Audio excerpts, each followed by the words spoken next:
오늘 시간에는 왜 한 번 얻은 영생도 잃어버릴 수 있다고 말씀하는가 라는 제목으로 함께 말씀의 은혜를 나누기를 원합니다.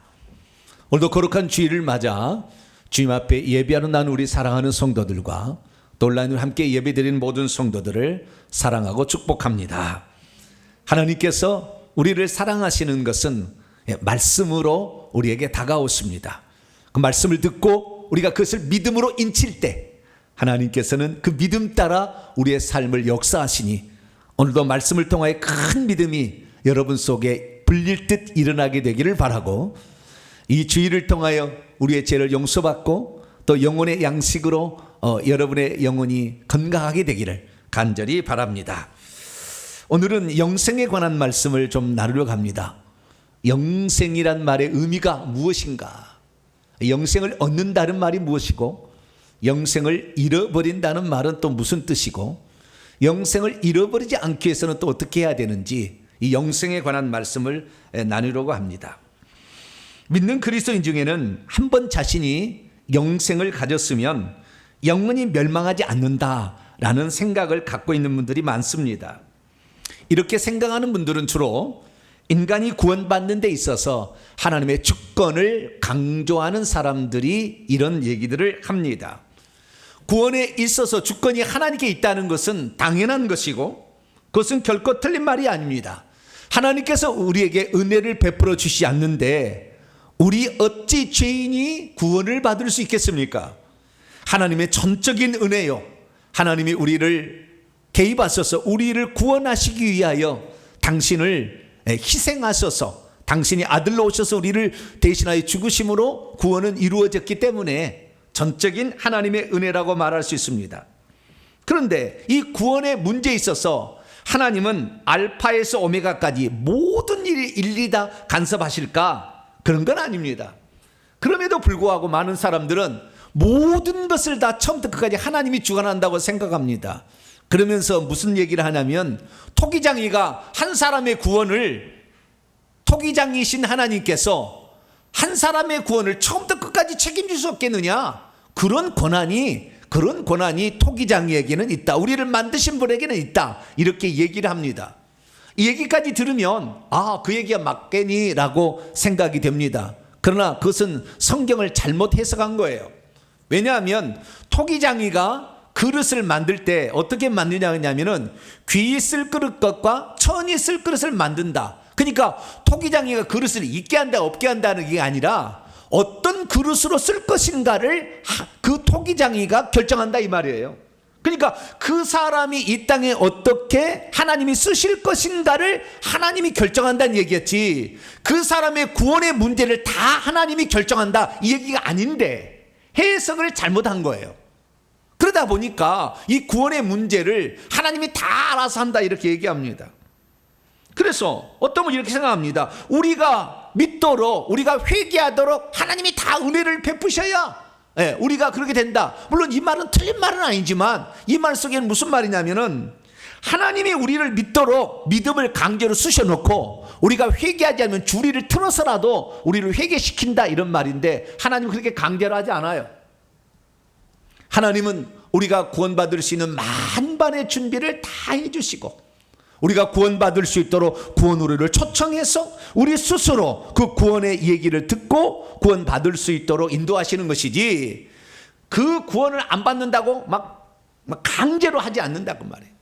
여러분, 제가 우리 성도들 주일날 안 나온다고 일주일 내내 문자 폭탄을 보낸 일이 있어요 없어요?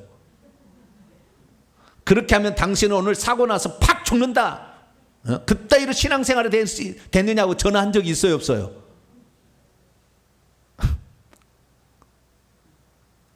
하나님이 주리를 틀어서 네 다리 몽둥이를 분들여야 정신이 나겠느냐 그렇게 얘기한 적이 있어요 없어요? 그런 적 없죠?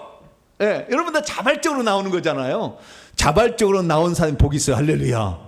이런 사람이 복이 있는 거예요. 하나님께서 우리의 베푸신 은총을 우리는 받아 누리기 위해서 그 앞에 오는 거예요. 할렐루야. 그래서 그 복이 무엇인지를 알고 기도함으로 그 복을 받는 겁니다. 할렐루야. 그러는 것이지, 하나님께서는 강제로 입을 열고 거기다가 막 음식에 숟가락을 집어넣는 건 아니라 그 말이에요.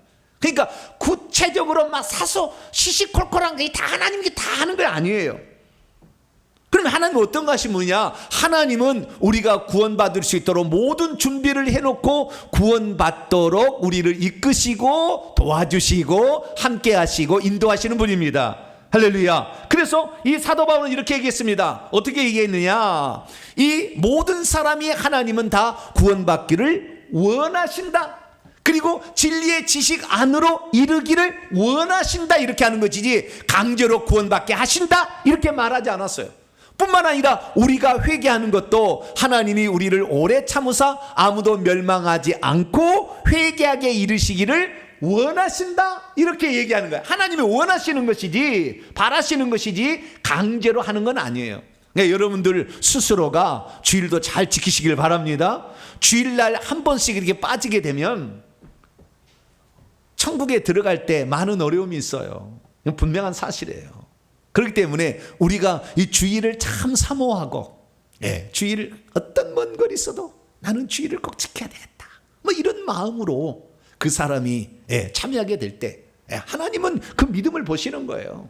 그래서 그 믿음 따라 축복해 주시는 거니까 하나님께서는 그렇습니다. 인간이 구원받을 수 있는 모든 만반의 준비를 다 하시고 우리가 구원받으시도록 우리를 이끄시고 초청하시고 불러주시고 그리 밀어주시고 이렇게 하시는 것이지 강제로 막 믿음을 집어넣거나 강제로 회개하거나 그렇지 않는다는 거예요.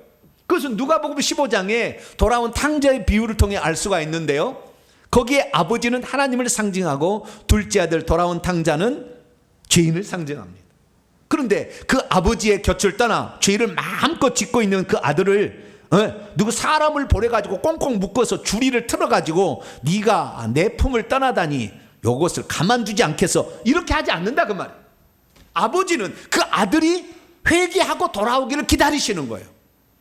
누가 죄를 알고 시인하고 그리고 돌아오느냐? 내가 하늘과 아버지께 죄를 지었사오니 이제부터 아버지의 아들이라 일컬음을 감당할 수 없나이다 하고 그 죄인이 환경 속에서 내가 하나님을 떠났더니 아버지의 품을 떠났더니 이런 고생을 하고 있구나, 우리 아버지의 품에는 얼마나 좋은 것이 많은데 하면서 스스로 돌아오잖아요. 스스로 뉘우친다 그 말이에요. 그렇기 때문에 하나님께서는 우리에게 강제로 하자만 알고 여러분 스스로가 적극적으로 하나님의 말씀을 찾고 주일 예배도 적극적으로 임하고 또한 하나님의 구원을 향하여 적극적으로 임할 수 있게 되기를 축원합니다. 만약에 하나님께서 이 구원에 있어서 알파와 오메가지 다 책임을 진다, 그래서 하나님이 다 알아서 하신다 그런다고 한다면 우리를 절대 심판할 수 없어요. 어떤 사람은 하나님을 믿게 만들었고 어떤 사람은 하나님을 믿지 못하고 회개를 하지 못하게 만들어 놓고 심판 때 네가 믿지 않았으니 너는 지옥 가라, 이렇게 하나님 심판할 수 없는 거예요. 우리에게 뭔가가 책임이 있으니까 우리에게 너 분명히 내가 그렇게 얘기했는데 네가 그렇지 않았잖아, 네 스스로가 그렇게 안 했잖아 라고 하기 때문에 심판이 가능하다는 거예요. 그러니까 하나님이 우리를 심판한다는 사실은 우리에게도 일말의 책임이 있다라는 것을 말하고 있는 것이죠. 뿐만 아니라 이 구원의 모든 문제를 하나님이 다 알아서 하신다, 이 얘기가 틀렸다는 것은 어떻게 알 수 있느냐? 그것은 뭐냐면 성경에 한 번 구원은 영원한 구원이라 이런 말이 없다는 것이고요. 또한 이 한 번 영생을 얻었고 그 일이 결코 변동이 없다고 한다면 우리는 성경의 어떤 부분을 찢어내야 될 것입니다. 왜냐하면 성경은 이미 얻은 구원이라도 잃어버릴 수 있다고 말하는 분이 한두 군데가 아니기 때문에 그렇습니다. 히브리서, 야고보서, 요한계시록, 또 예수님의 말씀, 사도 바울의 말씀을 들어보게 되면 여러 군데에서 우리는 믿음을 잃어버릴 수 있다, 믿음에서 파선하여 세상에 돌아간 자도 있고 아나니아 사피라처럼 하나님을 잘 믿었어도 거짓말로 하나님을 속에다가 그날 그냥 죽어버리는 이런 일이 있다 그 말이죠. 그렇기 때문에 우리의 구원은 완전하지 않습니다. 그리고 우리의 구원은 안전하지 않습니다. 오늘도 두렵고 떨림으로 그 구원을 이뤄가시게 되기를 간절히 바랍니다. 그래서 우리 주님께서도 구원을 안전하다고 생각하는 사람에게 경고하시기 위해서 부활하셔서 분명하게 얘기를 하셨어요. 뭐라고 얘기하셨느냐? 이기는 자는 이와 같이 흰옷들을 입을 것이요 내가 그의 이름을 생명책에서 결코 지우지 아니하고 내 아버지 앞과 그의 천사들 앞에 시인하리라. 저는 이 말씀을 내 평생에 가장 충격적인 말씀으로 받았어요. 왜냐하면 이기는 자가 아닌 지는 자, 세상에게 지고 마귀에게 지고 죄에게 진 자들은 어떻게 되는 거냐? 겉옷들을 입지 못한다는 거예요. 죽는 날. 그리고 그의 이름이 생명책에서 지워진다 그 말이지 않습니까? 주님의 심판 때 그를 시인하지 않겠다고 그러는 거잖아요. 그러니까 우리가 열심히 신앙생활을 했는데 그것이 헛될 수 있다는 것입니다.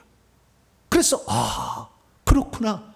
우리가 구원받아서 영생을 얻어서 생명책 이름이 기록되었어도 그 이름이 지워질 수가 있구나라는 것을 성경은 말씀하고 있기 때문에 우리의 이름이 지워지지 않도록 살아야 될 줄로 믿습니다. 자, 그렇다고 한다면 왜 주님께서는 한 번 얻은 영생이라도 그것을 잃어버릴 수 있다고 말씀하고 있는 것일까요? 그리고 어떻게 할 때 한 번 얻은 영생을 끝까지 잃어버리지 않으냐고 지켜낼 수가 있는 것일까요? 오늘 본 말씀은 어떤 말씀입니까? 예수님의 음성을 계속해서 듣고 있고 그분을 계속해서 따르고 있는 자는 영생을 얻게 될 것인데 그런 자는 결코 영원히 멸망하지 않을 것이다 라고 했다는 말씀입니다. 정말 한 번 영생을 받은 자는 영원히 멸망하지 않는 것일까요? 여기서 영원히 멸망하지 않는다라는 의미는 대체 무슨 뜻일까요? 주님이 영생을 주시어 결국 구원의 꼴이 나는 자는 대체 어떠한 사람을 가리키는 것일까요? 오늘 본 말씀은 AD 29년경 예수님께서 공생을 시작한 지 약 2년이 지난 어느 해 수전절에 성전 안에 솔로몬 행각에 모여있는 유대인들에게 하신 말씀입니다. 그때 유대인들은 예수님이 그리스도이심을 의심하면서 자꾸 예수님을 떠보고 예수님에게 밝힌 말을 하고 채근거렸습니다. 그때 주님께서 그들에게 하신 말씀이 오늘 본문 말씀이에요. 어떤 말씀을 하셨을까요? 본문 이해를 위해서 제가 직역을 했는데 25절부터 제가 말씀을 드리도록 하겠습니다. 예수님께서 그들 유대인들에게 대답하셨습니다. 내가 너희에게 말하였습니다. 그러나 여러분이 믿고 있지 않고 있습니다. 내가 여러분에게 그리스도라고 말했습니다. 그러나 여러분은 믿으려고 하지 않습니다. 내가 내 아버지 이름 안에서 행하고 있는 바 이 일들이 내가 그리스도인 것을 지금 증언하고 있지 않습니까?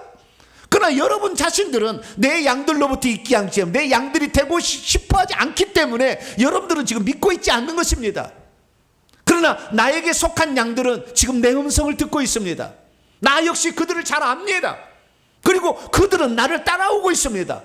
나도 역시 그것들에게 그렇기 때문에 그들에게 영생, 시대의 생명을 줍니다. 그러면 그들은 그 시대 동안 결코 스스로 멸망당하지는 않을 것입니다. 아무도 그것들을 내 손에서 낚아챌 자가 없기 때문입니다. 라고 주님이 말씀하셨습니다. 믿음이 있어도 주님의 음성을 들으려 하지 않고 귀를 막아버리면 주님의 양이 될 수 없습니다. 믿음이 있어도 주님의 음성을 들으려고 하지 않으면 결국 영생을 받을 수가 없습니다. 믿음이 있어도 주님의 음성을 들으려 하지 않으면 그들은 결국 멸망당하고 말 것입니다.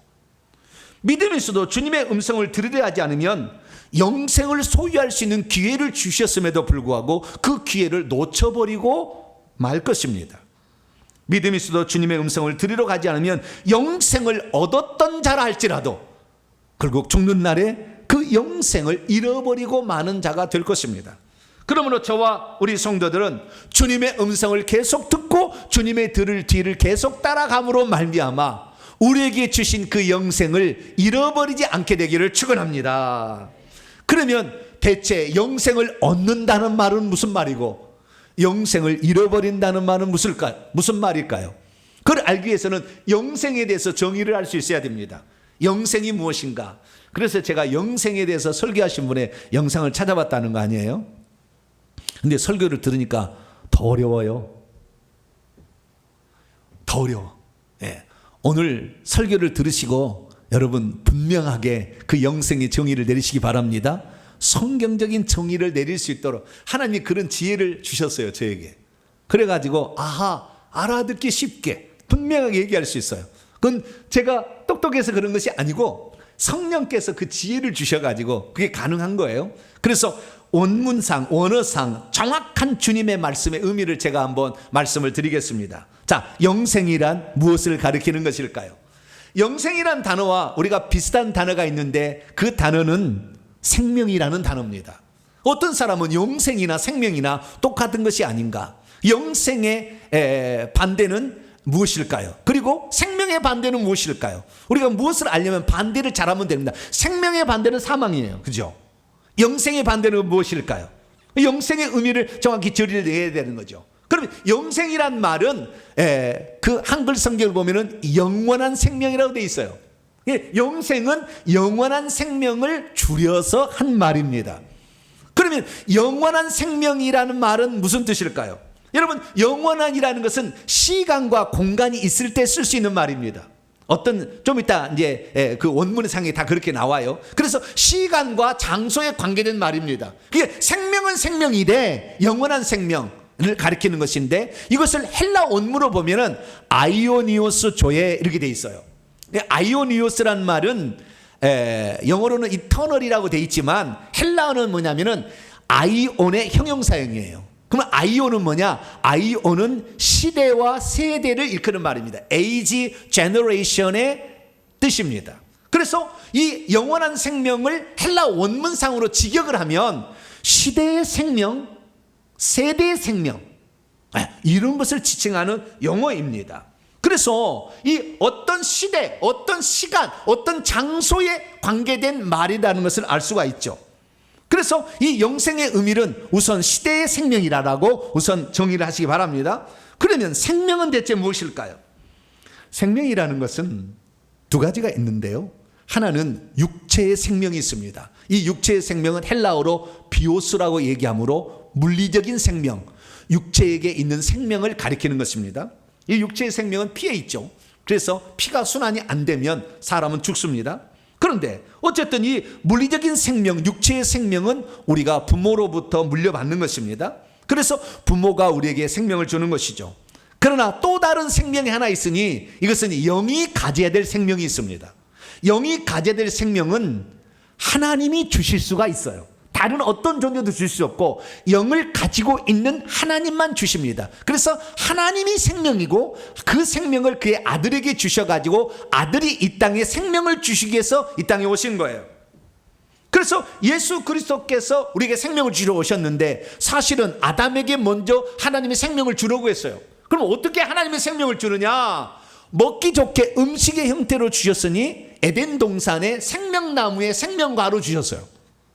그러면 아담이 그 생명과를 만약에 따먹었더라면 아담은 영원히 살 수 있는, 진짜 영원히 살 수 있는 그 생명, 영생을 얻을 수가 있었는데 선악과를 먼저 따먹음으로 말미암아 쫓아내서 죄 있는 상태에서 영생할까 두려워한다. 그리고 쫓아냈지 않습니까? 그래서 결국에 선악과를 못 먹었어요.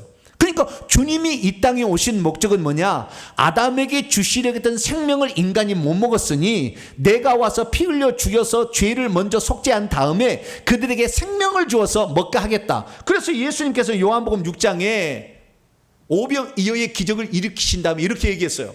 나는 하늘에서 내려온 살아있는 떡이니 사람이 이 떡을 먹으면 장차 영생하리라. 그 시대 동안 계속해서 살 것이다 라고 얘기를 하셨습니다.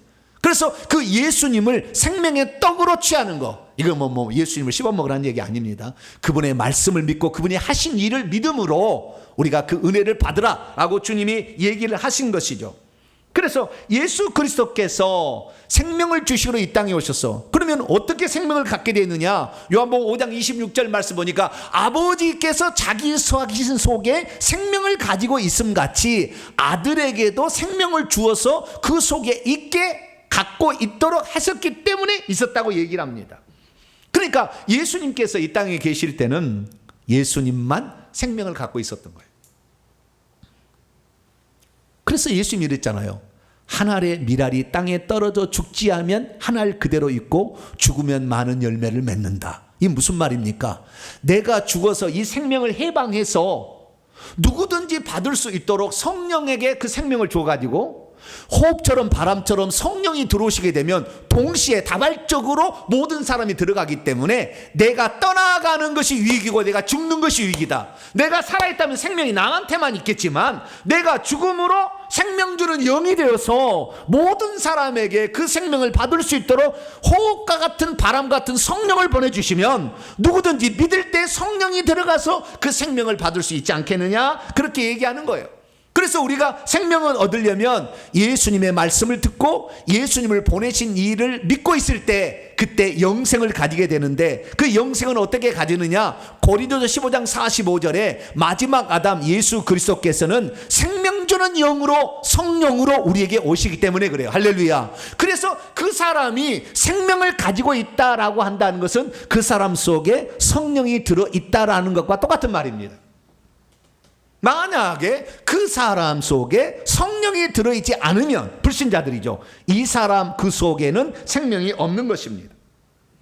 그렇기 때문에 이 생명이라는 것은 결국에 이 예수 그리스도, 그분이 성령으로 우리 안에 들어와 있는 것을 가리키는 표현이다라고 할 수가 있는 것이죠. 그러면 영생이란 무엇입니까? 아까 제가 영생은 영원한 생명이 아니라 원문은 시대의 생명이라 이렇게 말했어요. 그럼 시대의 생명이란 무엇입니까? 시간이 없는 관계로 제가 결론부터 말씀드립니다. 이 시대는 다음 시대에 받는 생명을 가리킵니다. 여러분, 영생은 이 땅에서 필요한 생명이 아니에요. 이 땅에서는 육신의 생명만 있으면 됩니다. 그렇기 때문에 이 땅에 예수 믿지 않고도 살아가는 거예요. 그러면 이 영원한 생명, 영생은 무엇이냐? 다음 시대에 우리가 살아가는 생명이에요. 그래서 우리가 이 땅에서부터 이것을 준비해서 다음 시대를 살아갈 수가 있는 겁니다. 그래서 다음 시대를 위한 생명이 뭐냐? 이 영생인데, 어떤 사람은 영생이니까 영원히 사는 생명이 아닙니까? 그런데요, 천만의 만만의 콩떡입니다. 왜냐하면 사람이 죽어서 다음 시대 지옥에서도 영원히 살 사람이 있거든요. 그러니까 영생을 영원히 사는 생명이라고 말할 수는 없어요. 그 생명을 주셨던 아버지의 나라에 들어가서 아버지와 함께 그 나라에서 영원히 살게 될 때 그것을 영생을 얻었다, 영생 안으로 들어간다 라고 그렇게 말할 수 있기 때문이죠. 그렇기 때문에 영생이란 아버지께서 주시는 생명을 받은 자가 다음 시대에 아버지가 계시는 그 천국에 가서 영원히 사는 것, 이것을 영생이라고 말씀하고 있는 것이죠. 그렇기 때문에 예수는 분명히 얘기했습니다. 영생이란 다음 시대에 필요한 것이다. 내세에 받는 것이라 그렇게 얘기했습니다. 누가복음 18장 29절 30절 보면 이르시되 내가 진실로 너에게 이르노니 하나님의 나라를 위하여 집이나 아내나 형제나 부모나 자녀를 버린 자는 현세에서 이 시대 안에서 여러 배를 받을 것이다. 여러분, 주님을 위해서 헌신하면 복 받습니다. 그리고 이 내가 못 받으면 내 후손이 반드시 받아요. 반드시 받습니다. 그다음 두 번째는 내세에서 오고 있는 시대, 아이온, 오고 있는 시대 안에서 영생을 받지 못한다. 그러니까 내세에서 영생을 받지 못한다. 내세에서 받는 우리 생명이에요. 근데 이 땅에 더 받았고 있어야만이 내세로 들어가는, 내세의 영생의 세계, 아버지가 계시는 그곳으로 갈 수가 있는 것입니다. 여러분은 그래서 이 땅에서 반드시 영생을 소유하게 되기를 축원합니다. 그래서 이 영생을 소유하게 되는데 이것이 시간과 공간의 장소의 이동을 나타내기 때문에 성경은 이 영생은 들어가는 것이라고도 말합니다. 영생은 얻는 것이기도 하지만 영생을 들어가는 것이라고도 말합니다. 마태복음 18장 8절 9절 보면 만일 네 손이나 네 발이 너를 범죄하게 한다면 찍어내버리라. 장애인이나 다리 저는 자로 영생에 들어가는 것, 시대의 생명, 다음 시대의 생명 안으로 들어가는 것이 두 손과 두 발을 가지고 영영한 불, 시대의 불 안으로 던져지는 것보다 낫게 될 것이다 라고 얘기하죠. 그래서 영생이라는 것은 가지기도 하지만, 이 땅에서 가지는 것이지만 실제는 다음 세대 안으로 들어가는 거죠. 다음 시대의 생명 안으로 들어가는 거죠. 저와 여러분은 다음 시대의 생명 안으로 꼭 들어갈 수 있게 되길 축원합니다. 그러기 위해서 어떻게 되느냐? 이 생명의 본체는 하나님이셨고 그분이 예수님을 오셨고 성령을 오셨기 때문에 예수님을 마음속에 영접해야 됩니다. 할렐루야. 그래서 요한일서 5장 12절 말씀에 아들을 가진 자에게는 그 안에 생명이 있고 아들을 가지지 않는 자는 그 안에 생명이 없다라고 얘기한 거예요. 왜? 영생의 실체는 예수 그리스도이기 때문에. 그래서 요한 사도는 요한일서 5장 20절에 하나님의 아들이 참 하나님이시고 하나님으로 이 땅에 영생을 가지고 오신 분이고 그분이 영생이시다라고 분명하게 정의를 내리고 있습니다. 여러분, 기왕 예수 그리스도를 믿게 되었으면 그분이 우리를 천국에 데리고 들어갈 때까지 그분을 쭉 성령을 따라서 갈 수 있기를 축원합니다. 자, 그러면 이 영생을 잃어버린다는 개념은 또 무엇일까요? 영생을 얻는다는 것은 다음 시대에 하나님과 영원히 사는 생명을 취하는 것이다 라고 말한다면, 영생을 잃어버린다는 것은 무슨 뜻일까요? 여러분, 영생을 잃어버린다는 것은 다음 시대에 아버지의 나라에 못 들어가는 거예요. 다시 말해서 생명의 나라가 아닌 사망의 나라에 들어가는 것입니다. 그러면 어쩔 때 우리가 생명을 잃어버리게 되는 것입니까? 생명은 성령이 가지고 들어오셨기 때문에 우리가 만약 성령을 잃어버린다면 생명을 잃어버리는 것이고 영생에 못 들어가게 되는 것입니다. 그러니까 성령이 핵심이에요. 여러분들은 이 성령을 놓치지 않게 되기를 축원합니다. 이 성령이 핵심인 거예요. 어떤 사람이 얘기합니다. 목사님, 택도 없는 얘기 마세요. 요한복음 14장 16절에 의하면 성령이 믿는 자 속에 들어오면 영원토록 떠나지 않는다고 했는데 무슨 소리입니까? 그렇게 얘기를 하는 거예요. 이 얘기를 듣고 요한복음의 한글 성경을 보게 되면 그럴 것처럼 느껴지기도 합니다. 자, 보세요. 요한복음 14장 16절. 내가, 예수님이 아버지 하나님께 구하겠으니 그가 또 다른 보혜사, 알로스, 같은 종류의 다른 돕는 자, 보혜사를 너희에게 주실 것인데 영원토록 너희와 함께 있게 하리니. 보세요, 목사님, 보혜사 성령, 예수님이 보혜사 성령을 자기 자신을 또 보혜사로 보내주는데 너희에게 주셔가지고 영원토록 너희와 함께 있게 하겠다고 약속하지 않았습니까? 왜 목사님은 성령이 떠난다고 얘기하십니까? 성령을 잃어버릴 수 있다고 얘기합니까? 그것은 잘못된 겁니다. 그렇게 얘기하는데 그건 두 가지를 몰라서 그래요. 첫째는 헬라어 원문을 본 적이 없기 때문에. 이것이 헷갈리는 것은요, 헬라어 원문을 다 알아요. 헬라어 성경을 본 적이 없어, 원문을. 그냥 그따위 얘기를 하는 거예요. 두 번째는 성경 전체를, 그 요한복음의 14장 16절만 볼 것이 아니라 성경 전체를 다 볼 수 있어야 돼요. 그래야만이 그걸 해석할 수 있는 거지. 그 구절만 쏙 빼서 하면 이단이 하는 거예요. 그러면 헬라어 원문에는 뭐라고 얘기했느냐? 헬라어 원문은 이렇게 얘기하고 있거든요.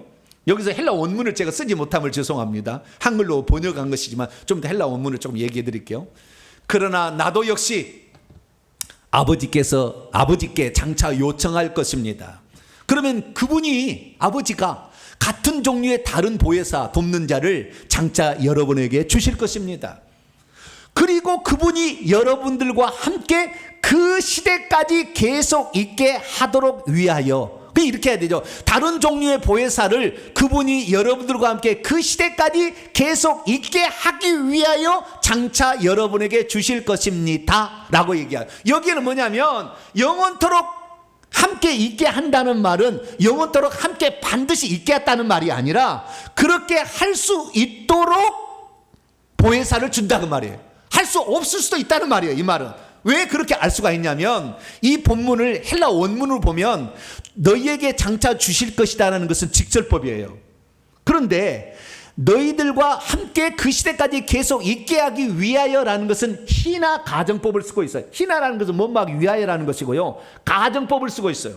이 가정법은 뭐냐면 실제가 아닌 것을 추측하거나 있음직한 가능성이나 가상을 나타낼 때 쓰는 표현입니다. 그래서 미래적 의미가 가지고 있지만 반드시 그렇다고 말할 수는 없다. 이때 가정법을 쓰는 거예요. 하나님이 세상을 이처럼 사랑하사 독생자를 주셨으니 이는 그를 믿는 자마다 멸망하지 않고 영생을 얻게 하려 함이라 그렇죠. 여기도 뭐뭐 하려 함이라, 희나 가정법이에요. 멸망하지 않고 그리고 영생을 얻게 하는, 둘 다 희나 가정법입니다. 여기가 직설법이 아니라고. 그러니까 예수 그리스도를 믿는 자는 영생 얻을 자도 있지만 믿지 않고 영생을 얻지 못하고 멸망으로 들어가도 있기 때문에 이 요한복음 3장 16절에도 희나 가정법을 쓰고 있다고요. 반드시 멸망하지 않거나 반드시 영생을 얻는 게 아니라 영생을 얻고 멸망하지 않는 자도 있지만 그렇지 않는 자도 있다는 것을 표현하기 위함입니다. 그러니까 하나님께서 우리에게 성령을 보내주신 것은 우리와 함께 영원토록 다음 시대까지 성령이 함께 있게 하기 위해서 보내주신 것이지만 실제적으로 그런 은혜를 받지 못하고 성령이 떠나가는 사람도 있다라는 것이 헬라어 원문상의 의미입니다. 그러나 헬라어 원문을 한 번도 보지 않고 이 원래 성경만 보는 사람은 내가 아버지께 구하겠으니 그가 또 다른 보혜사를 너에게 줘 영원토록, 보세요, 영원토록 함께 있겠다니까 우리의 구원은 한 번 구원은 영원한 구원입니다. 무슨 소리예요? 이렇게 얘기를 하는 거예요. 제발 헬라어 성경을 좀 보세요.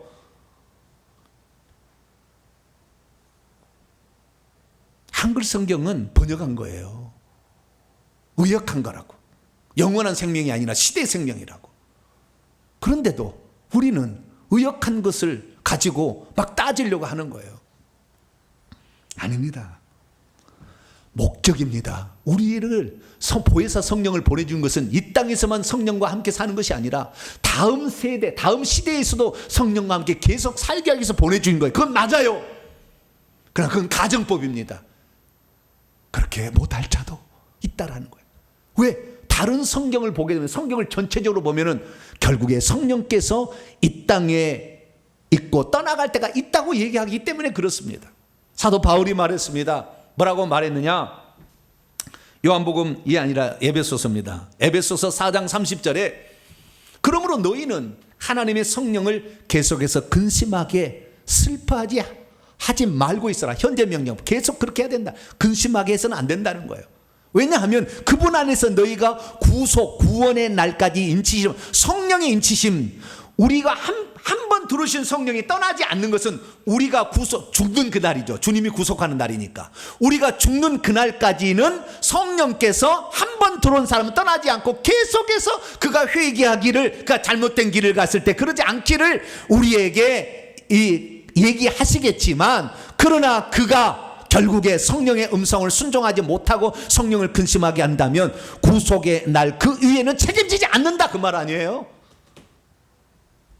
그렇기 때문에 사도 바울은 데살로니가전서 5장 19절에도 뭐라고 얘기했느냐? 너희는 성령을 소멸하지 말고 있어라. 성령을 끄지 말고 있어라. 너희가 성령이 너에게 계속 말씀하시는데 불을 꺼버려. 성령 난 너 말 안 들어. 너 그거 죄야. 끊어야 돼 라고 얘기를 해도 아니야, 나는 성령 너희 말 안 들어. 그리고 끊어버리면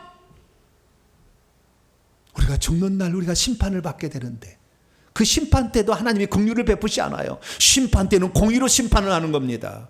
예수님도 공의로 심판, 우리가 살아있을 때는 긍휼을 베푸시고 살아있을 때는 생명께서 계속해서 우리에게 잘못을 책망해서 회개하기를 원하시지만, 우리가 죽는 날에는 성령께서는 심판주가 되시는 거예요. 그렇기 때문에 그날 그렇게 그에게 죄를 회개하도록 하나님 말씀대로 살도록 권면을 했음에도 불구하고 그걸 따라가지 않는 자를 성령이 강제로 끌고 천국에 안 들어간다, 그 말이에요. 왜? 네가 하는 말 그대로, 네가 신하면 나도 신하고, 주님이 그러셨잖아요. 네가 하는 대로 그대로 하겠다는 거 아닙니까? 여러분은 성령을 근심하게 하지 말고, 성령을 끄지 말고, 성령을 기쁘시게 하고 성령의 음성에 순종하며 살기를 간절히 바랍니다. 그러므로 우리가 한번 예수 그리스도를 믿어서 우리 안에 성령이 들어와서 우리가 거듭나서 생명을 가지고 영생의 나라에 들어갈 수 있는 자격이 되었다 할지라도 그 영생을 잃어버리지 않기 위해서 부단히 노력을 해야 된다, 그 말이에요. 가만히 있으면 나의 구원은 한 번 구원, 영원한 구원이니까 나는 당연히 들어간 것이 아니라 잘못했다가 못 들어갔네. 실제적으로 교회를 다니도 90%가 천국의 생명책 이름이 기록된 자도 지워져서 성 밖으로 밀려나서 지옥불에 떨어진 자가 많은 거예요. 그러면 우리 주님께서는 왜 한 번 얻은 영생이라도 잃어버릴 수 있다고 이렇게 말씀하신 것일까요? 저는 생각했어요. 세 가지 의미가 있다. 첫째, 그 구원을 한 번 얻었다고 안전하다고 생각하면 나태해서 죄 짓고 신앙생활 하다가 지옥에 떨어졌으니까 깨어있게 하기 위하여. 어떻게? 깨어있게 하기 위하여. 마태오 24장 42절, 그러므로 깨어있으라. 어느 날에 너희 주가 임하는지 너희가 알지 못하니라. 이 말을 다르게 번역합니다. 그러므로 깨어있으라. 어느 날에 너가 죽을는지 알지 못하는. 여러분, 주님의 재림의 날이든지 아니면 내가 죽든지 둘 중에 하나로 종말이 오는 거잖아요. 개인적 종말과 우주적 종말이, 여기는 우주적 종말을 얘기했어요. 그러나 대부분은 주님 오시기 전에 죽느니까 이렇게 번역할 수 있죠. 그러므로 깨어있으라. 어느 날에 네가 죽을는지 알지 못한다. 그런데 네가 성령의 음성을 무시하고 계속해서 죄를 짓고 있다가는 어느 날에 갑자기 교통사고로 죽어서 너는 그날 심판을 받게 된다. 그러므로 깨어 있어라. 너의 구원은 안전하지 않다. 너가 죽는 그날까지 너의 구원은 안전하지 않아 라고 분명하게 우리에게 말씀하신 것은 우리로 하여금 깨어 있어 구원을 이루어 두렵고 떨림으로 구원을 이루어 가는 줄로 믿으시기 바랍니다. 두 번째는, 그러면 내가 그렇게 깨어 있으면 뭐 합니까? 주의 말씀에 순종해야지. 주님께서 나에게 맡겨진 일에 충성해야지. 그러면서 하늘나라에서 들어가서 우리가 얻을 기업을 준비할 수 있도록 하기 위하여 하나님은 구원을 끝나버린 거, 이미 따른 당상으로 얘기하지 아니하고 계속해서 구원을 이루어 가야 한다고 우리에게 말씀하신 줄로 믿으시기 바랍니다.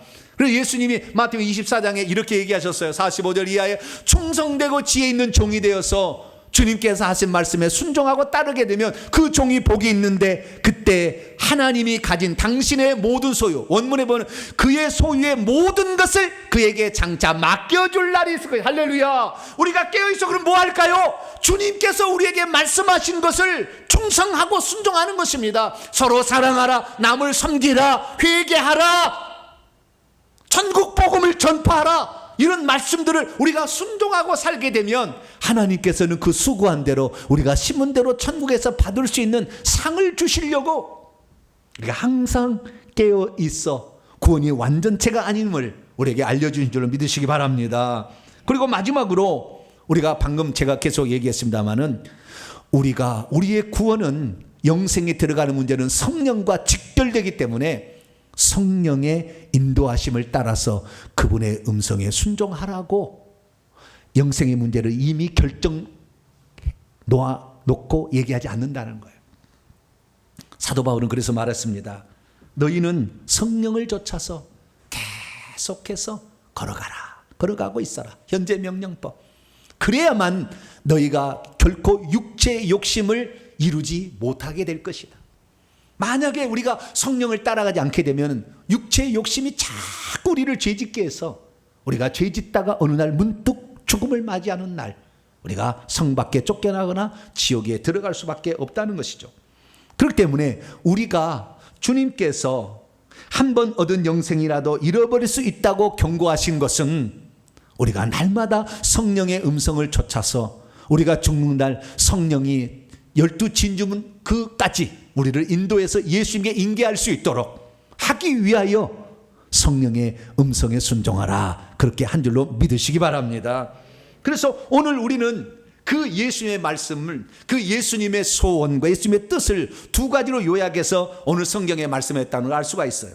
요한복음 오늘 본문 10장 27절, 그러니까 내게 속한 양들은 천국에 들어가서 영생의 세계에 들어가고 이 생명을 계속해서 아버지 함께 누리기를 원하는 자들은 내 음성을 듣는다, 이렇게 얘기했다는 거예요. 주의 음성을 듣는다는 것은 그의 말씀에 순종한다는 거예요. 부모님의 말씀을 듣는다는 것은 그 말씀에 순종한다는 거지 않습니까? 그래서 주님의 하신 말씀, 서로 사랑하라, 너를 낮추라, 서로 섬겨주라, 맡겨진 일에 충성하라, 이런 말씀의 음성에 순종하는 것이죠. 그리고 그것들이, 그 양들이 나를 따른다는 겁니다. 주님의 뒤를 따라간다는 거 아니에요? 주님께서 이 땅에 있을 때 두루 다니시며 천국 복음을 전파하신 것처럼, 다른 사람도 천국 들어오라고 가르쳐 주신 것처럼, 모든 민족에게 가르쳐 지키게 했던 것처럼 우리들도 천국 복음을 증언하고 그들이 따라갈 수 있도록 주님의 뒤를 따라가야 될 줄로 믿습니다. 그래서 주님께서는 이 두 가지로 결국에 영생의 세계에 들어갈 자, 그래서 28절에 나도 역시 그런 자들에게 영생을 준다, 시대의 생명, 다음 시대에 살 수 있는 생명을 주고, 그러면 그들은 다음 시대 동안 스스로 결코 멸망할 일은 없을 것이다, 그렇게 말씀하시는 것이지, 하나님의 만세전에 예정한 자 그 자에게 영생을 주고 그 자는 멸망하지 않는다, 이 얘기가 아니라는 거예요.